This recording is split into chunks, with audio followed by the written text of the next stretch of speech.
Welcome back, everybody. We're here to try to introduce, because people have been asking us, we're introducing these modules next month to talk about the fourth way over a series of 9 modules for people who are interested. And the question keeps coming up, especially for those who are completely unfamiliar with the fourth way. What is the fourth way? What is that? Can you tell me, can you give me a brief synopsis of what this system is, what these ideas are about, what it means, what the purpose of it is, and so on.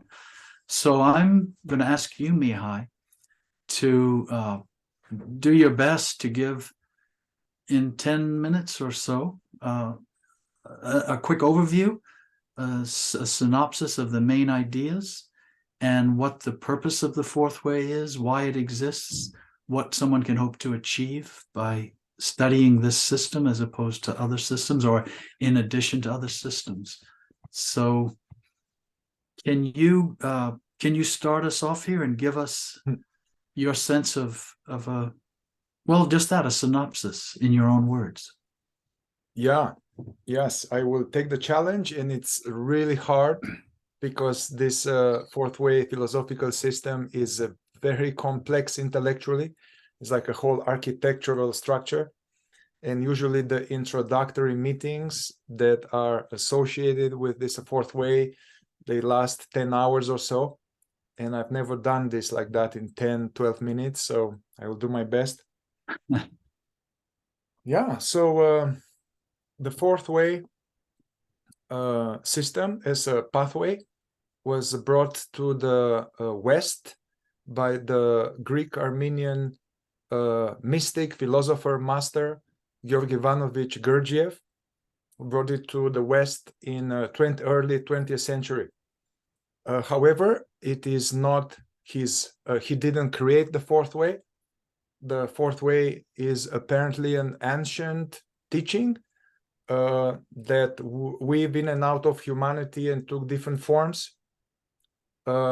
One can detect a certain similarity or some of its roots. One can see connected to Buddhism, to Tibetan Buddhism, to Sufi, as well as maybe esoteric Christianity. And it is called the fourth way, as opposed or in comparison to other ways, the idea that there are different pathways up the same mountain, different pathways as an evolutionary of consciousness or a pathway to God.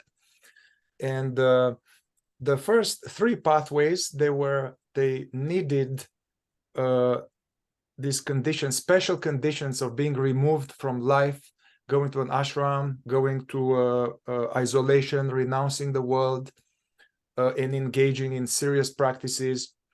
The first 3 ways, each one of them was focusing on either developing a higher being consciousness through the mastering of the body.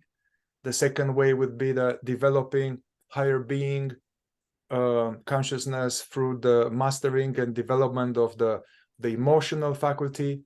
And as the third way is connected to developing higher levels of consciousness through the mastering of the mind.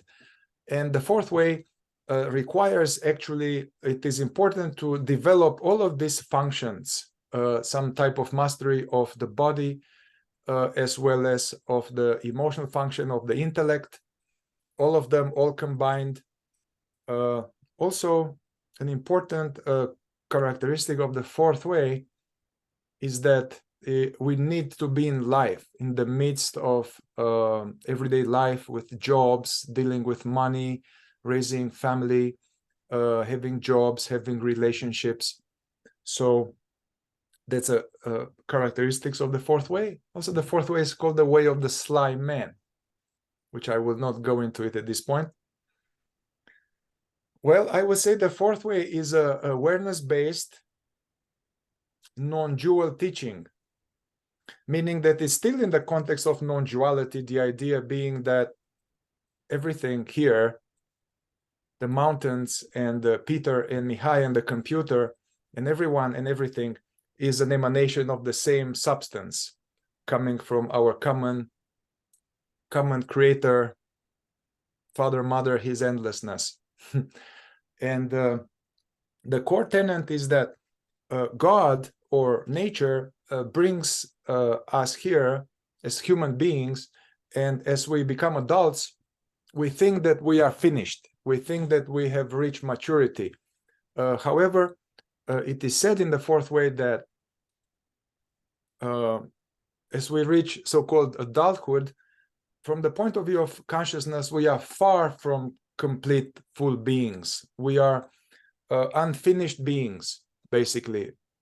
And so here we have a choice to either evolve from the point of view of consciousness, evolve or devolve. Yeah. So now it's up to us. And the fourth way teaching says that from the point of view of potential of self-consciousness and potential of, let's say, spiritual development, as we become adults, we are more akin to an acorn as compared to an oak tree. So, and the core tenet is that as we are, and as humanity is, we imagine we are awake, but actually we are asleep from the point of view of consciousness.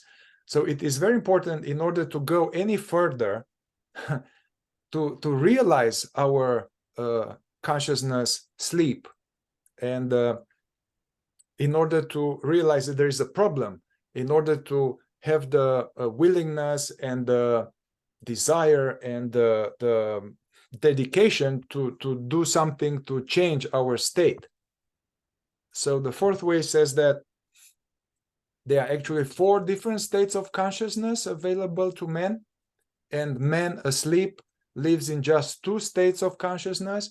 When we sleep in the night, that will be the first state, and then the state where everyone is living when we go to work, when we write books, and we have wars and make love, and just everyday life is the second state, where we imagine we are awake, but actually we are in the state of self-forgetfulness. It's a very low level of consciousness where we do not know who or what we are. We are constantly lost in this endless stream of daydreaming and past and future. It's kind of more akin to a zombie, a walking zombie, where the body is here, but the mind is somewhere else, some other time, going into future problems or past problems, or how people perceive me. And yeah, also,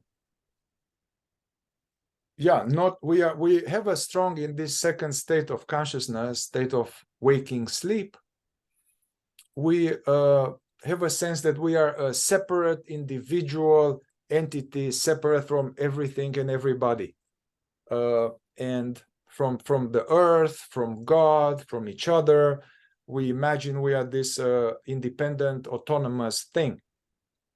And in that second state of consciousness, basically, we are our sense of being, our consciousness, is almost like it's dormant in a way that it doesn't know itself, and it is totally lost, so to say, identified, attached to every thought, every feeling.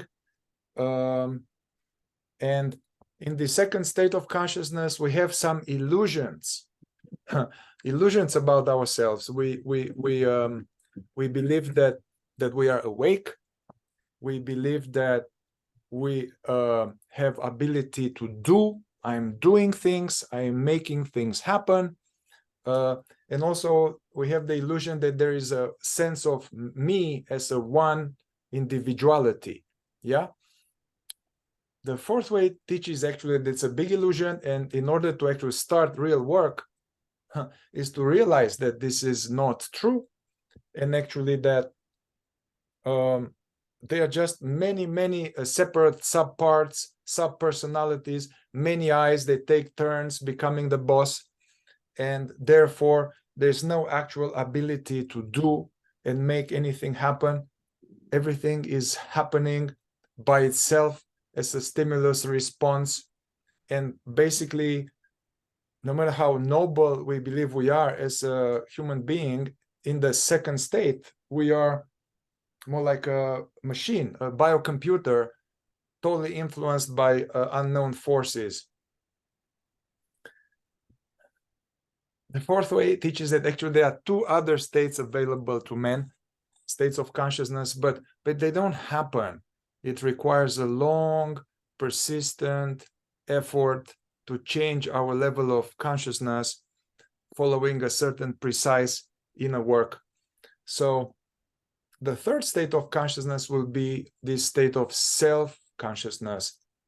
Consciousness, or that which is aware, the presence, which is dormant, somehow becomes more awake, and it starts to be less identified with thoughts and feelings, sensations. So third state is more like, which requires actually the presence of what we call the self-remembering, is that we are awake to, we are being conscious of what's happening and conscious of one's own sense of presence in the present moment. So the third state will be self-consciousness, which actually requires a lot of effort for a long time. And usually the obstacle is that we imagine we already have it. The fourth state, which actually cannot occur until the third state of self-consciousness is more established, is what's called gaining objective being reason, which is like not only aware of what we are and the truth about ourselves, but we are kind of aware of the truth of all that is and the relation with the universe, with all beings and God. So we are aware of reality as it is, and that will be considered to be like full maximum reaching of maximum potential from the point of view of consciousness. So now to become more practical, because actually the fourth way, although it has a very solid intellectual structure, it is all designed to be applied practically in everyday life, and it doesn't require faith, doesn't require any belief, doesn't require some type of devotion to anybody outside ourselves. So it requires actually verification and understanding and conscious effort. So the map, so to say, the fourth way is a map, basically. So the map of the fourth way is to, first of all, from the very beginning, harness the quality of attention. Most of us have very little attention. So to develop more attention so that we can be more attentive to the present moment. And instead of being lost in daydreaming or lost into trying to have some imaginary picture of myself that people like me or get approval or this or that. So we are harnessing this attention and we engage in this, they call it self-observation, start to know ourselves. And later we start to learn about this self-remembering that I mentioned before. And the idea is from the very beginning to work with the so-called obstacles to self-consciousness. And these so-called obstacles are just our natural state of sleep. So in order to become more conscious, we need to struggle with our own unconscious mechanical functioning. So we are encouraged to observe and struggle and diminish certain manifestations which keeps us asleep and miserable, which would be this imagination or this daydreaming, some kind of daydreaming. Another obstacle will be this state of being where we are totally identified with something. We are identified with every thought, with every feeling, with every desire, with every like, every dislike. and this has power over us. Yeah. So we are disappearing as the being, and we become every passing random impulse.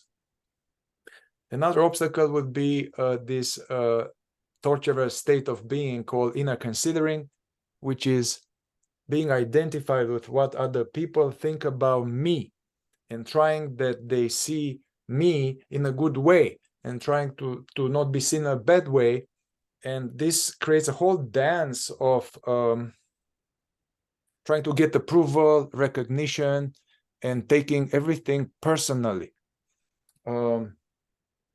Another obstacle would be this, actually all of these obstacles are ways in which we have all this nature, God-given energy, and we waste it uselessly. And one way we waste it is with this expression of negative emotions and taking things personally, wanting reality to be how we want it. And if it doesn't happen like that, we feel entitled to be upset about everyone, everything. And this actually leaks a lot of this energy that we need to reach higher states of being. Other obstacle would be unnecessary talk, and this lying, which takes many forms: lying to oneself, lying to others, self-deceit, deceiving others out of integrity.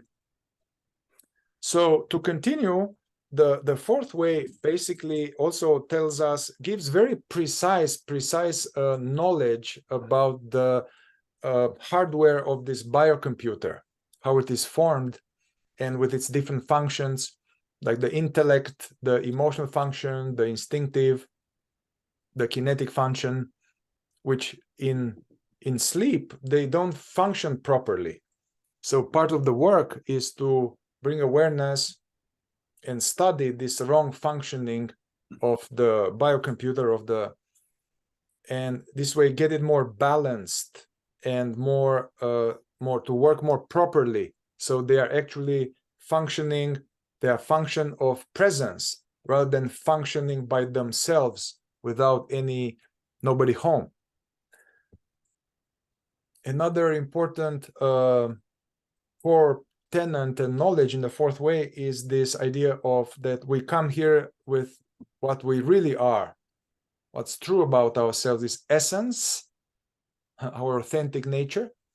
But then through the process of the maleficent process called education, imitation, and adapting to this life, we develop this personality, like ego or self, false personality, which actually it harasses essence, stifles essence, and then basically we live, the sense of me is in this false personality or sense of ego.